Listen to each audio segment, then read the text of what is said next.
At the crack of dawn, 6 a.m., 257 runners set off to conquer 13 miles of the hills and valleys of the Scotland district for this year's Barbados Hiking Association's Hill Challenge.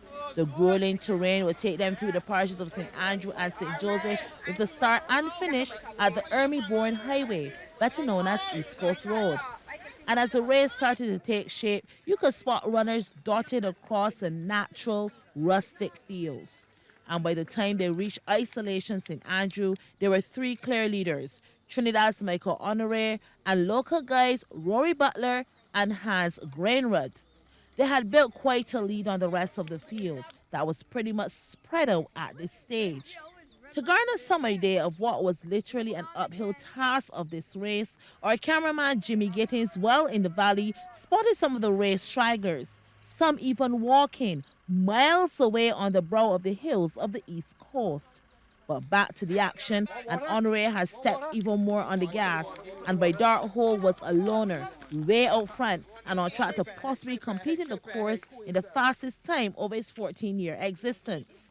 Still in that second and third spots were Butler and Grainrud, opting to replenish on liquids at the dark hole water stop. It was at dark hole that we also caught sight of the leader in the ladies, Amaris Chase. She was able to even flash a smile. With quite a few miles to conquer, she was keeping good pace.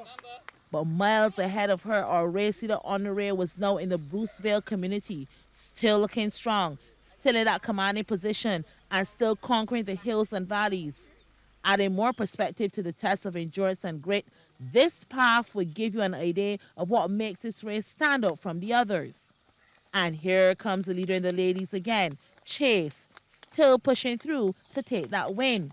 And this was our second place ladies competitor, Patricia Sorayas, her legs pushing to get her over the mound as she pressed on.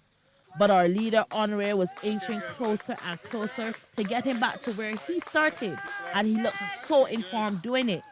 And here he comes, hands raised in celebration. The Trinidadian has conquered the hills and valleys of the east of Barbados. He's the 2025 champion. He takes time to pause and take a bow, not even thinking about his time. Michael Honoré crossing the line in the unofficial time of 2 hours, 19 minutes, 19 seconds. And holding that second position all the way to finish was Rory Butler, while Hans Grainrud kept that third position. Well done, guys, and let's hear from our winner. It was tough, but enjoyable at the same time. Yeah, it was good. And knowing I did it last year, so I have idea of the course this year. So I didn't come off trail this time. So I would be able to pace myself a little more on the trail. Although I better my time last year, which was good, which I was aiming for. Meanwhile, not forgetting the ladies, she led all race, Amaris Chase, and with one last push, she got over the line. Look at that relief. And she was also 5th overall. And in second place in the ladies, from Trinidad and Tobago, Patricia Sorayas. She too smiles in relief. The Hill Challenge 2025 was truly a challenge. Anne-Marie Burt, CBC Sports.